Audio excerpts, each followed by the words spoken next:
Hi viewers, welcome to our channel. ప్రస్తుతం మనతో పాటు టీడీపీ స్పోక్స్ పర్సన్ సూర్యదేవ లత గారు ఉన్నారు. వారితో ఒకసారి మాట్లాడదాం. మేడం నమస్కారం. మేడం నమస్తే. మేడం ఏపీలో అధికారం మారగానే ఇప్పుడు సచివాలయంలో సోదాలు నిర్వహిస్తున్నారు, అధికారులందరూ కూడా అప్రమత్తమయ్యారు అనే వార్తలు మనం చూస్తున్నాం. అంటే డేటా మిస్సింగ్ ఎటువంటివి కూడా సంభవించకుండా అని అంటున్నారు. అసలు ఎందుకు అంటారు మేడం?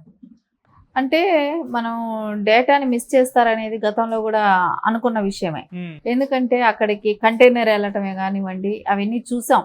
ఏం తీసుకెళ్తున్నారు, ఎందుకు వచ్చింది, అక్కడ వరకు కంటైనర్ ఎందుకు వచ్చింది అనేది అందరికీ అప్పుడే డౌట్ వచ్చింది. సో మళ్ళీ కొన్ని ఫైల్స్ని తగలబెట్టడం కూడా చూసాం. సో ఆ వీడియోస్ కూడా బయట రావడం జరిగింది. అంటే ఫైల్స్ ఎందుకు తగలబెడతారు, ఎందుకు భయపడుతున్నారు అనేది చూస్తే అక్రమ కేసుల కింద పెట్టడమే కానివ్వండి బాబు గారి మీద. సో ఇప్పటి వరకు అంటే ప్రభుత్వం నడిపిన విధానాల్లో అవకతవకలు ఉండటమే కానివ్వండి, ఇలాంటివన్నీ కూడా ఇప్పుడు బయట వస్తాయనే భయం వాళ్ళలో ఎక్కువ ఉంటుంది. ఎందుకంటే దీని మూలన ఐఏఎస్లు ఐపీఎస్లు అందరూ తగులుకునే అవకాశాలు చాలా ఉన్నాయి ఇక్కడ. అంటే మినిస్టర్సే కానివ్వండి, అందరూ దీన్ని ఈ కుంభకోణం ఇదో పెద్ద ఇది మనీ ఏ రకంగా అప్పులు తీసుకొచ్చి ఏ రకంగా వీళ్ళు ఖజనాలు నింపుకున్న విషయాలన్నీ కూడా ఇప్పుడు బయట వచ్చే అవకాశాలు ఉన్నాయి.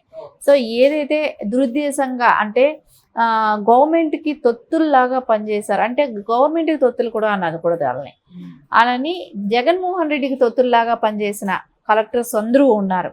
అంటే ఇప్పుడు వాళ్ళందరూ కూడా బయట వస్తారు ఈ మూలాల. ఎందుకంటే అది మిస్ చేసే అవకాశాలు అయితే కనపడుతున్నాయి. గతంలో చేసే ఉంటారు ఈ పాటికే కూడా, కానీ మళ్ళీ ఇప్పుడు చేస్తే మళ్ళీ ఎందుకు అన్నట్టు కొంచెం సెక్యూరిటీ పరంగా కానివ్వండి, అక్కడ ఎవరిని కూడా బయట రానివ్వకుండా అంటే చెక్ చేసే విధానాలే కానివ్వండి, ఇవన్నీ జరుగుతున్నాయి.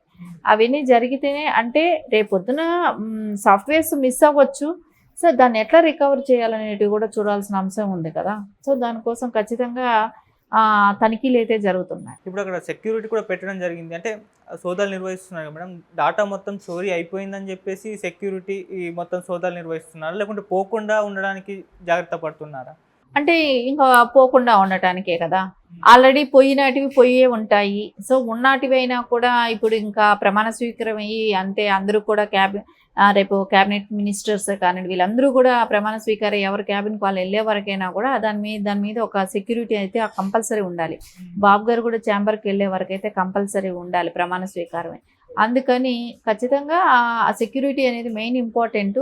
ఏవి కూడా బయట రాకుండా ఉండాల్సిన అంశం కాబట్టి ఇప్పుడు అక్కడ నిఘా వర్గాలు ఉండటమే కానీ ఆ సెక్యూరిటీ ఉండటం కానివ్వండి కరెక్ట్ టైం అనమాట ఇది.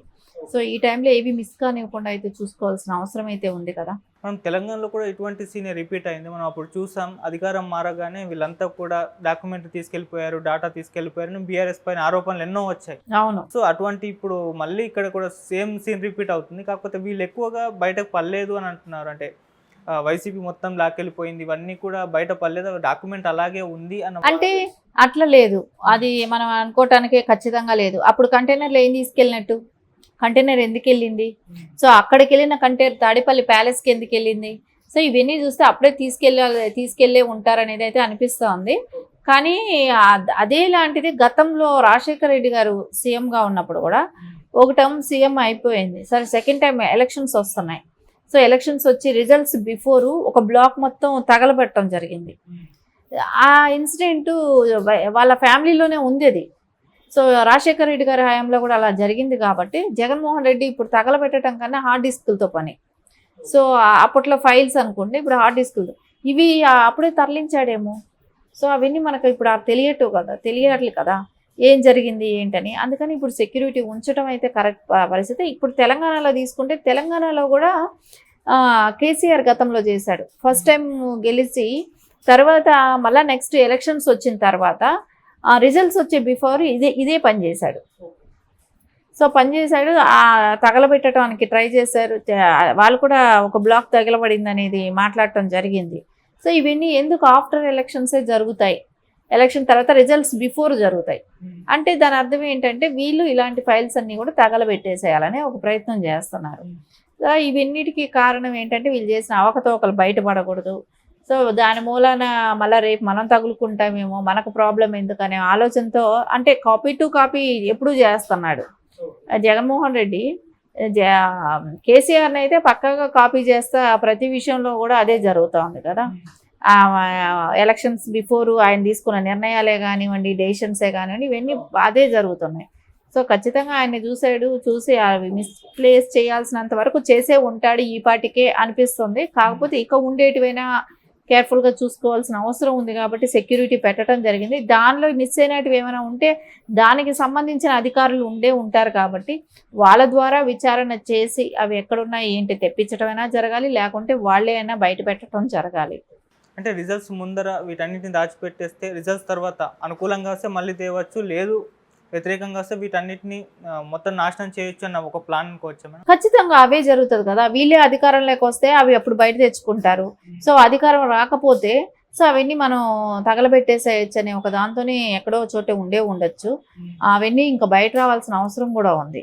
సో అది ఆ సెక్షన్కి సంబంధించిన అధికారుల్ని విచారించాల్సిన అవసరం కూడా ఉంది కదా. ఏదైనా మిస్ప్లేస్ అయి ఉంటే అవి తెప్పించడానికే కానివ్వండి, అవన్నీ ఆ సెక్షన్కి సంబంధించిన అధికారులను అయితే విచారించాలి. దాని మీద అసలు మిస్ప్లేస్ వాంటెడ్లీ చేశారా, లేకుంటే ఎవరి మీద ఒత్తిడితో మీద చేశారా, దాన్ని తీసుకెళ్లిన వ్యక్తులు ఎవరు ప్రోద్బలంతో ఇక్కడ నుంచి తరలించాల్సి వచ్చిందనే కానివ్వండి, ఇవన్నీ కూడా రికార్డుగా కావాలి. కాబట్టి ఎవరైతే దానికి సంబంధించిన అధికారులు ఉన్నారో వాళ్ళందరినీ కూడా అడగాల్సిన అవసరం ఉంది. మరి మీరు జస్ట్ ఇది భద్రతా కోరిక అనుకోవచ్చా, లేదంటే చంద్రబాబు నాయుడు గారు ఇప్పుడే వేట మొదలు పెట్టేస్తారు అని అనుకోవచ్చా? తప్పు చేసినాడు ఎవరైనా శిక్ష అనుభవించాల్సిందే కదా. వేట మొదలు పెట్టడం అనగటం కాదు, పరిపాలన స్టార్ట్ చేశారు అనాలి. సో పరిపాలనకి సంబంధించిన వాటి గురించి వర్క్ స్టార్ట్ అయిందని అనుకోవాలి. చెప్తారు కదా చట్టం తన పని తను చేసుకుపోతుందని. సో ఇక్కడ ఆయన దృష్టి ఎప్పుడూ కూడా కక్షపూరిత రాజకీయాలకి ఎప్పుడు ఎంకరేజ్ చేయరు. సో ఏదైనా అది అలాంటివి జరుగుంటే న్యాయం, ఇప్పుడు దానికి సంబంధించిన అధికారులు ఉంటారు, వాళ్ళ పని వాళ్ళు చేస్తారు. ఆయన వీటి మీద దృష్టి పెట్టితే రేపు ఆంధ్రప్రదేశ్ డెవలప్ అవ్వాలి. ఆయనకి మెయిన్ దృష్టి అంతా దానిపైనే ఉంటది. ఇలాంటి వాటివి పట్టించుకునేది జగన్మోహన్ రెడ్డి. సో వాటిని గురించి ఆలోచించి ప్రజల్ని నట్టేయటం ఉంచాడు ఈ 5 ఏళ్ళు. సో చంద్రబాబు నాయుడు గారు టైం అనేది వేస్ట్ చేయరు. ప్రజల కోసం ఎంతవరకు మనం పని చేయగలం, వాళ్ళకి ఏం చేయగలం అని ఆలోచిస్తారు. కాబట్టి ఈరోజు ప్రజలకు ఒక డిఫరెన్స్ అనేది తెలిసింది.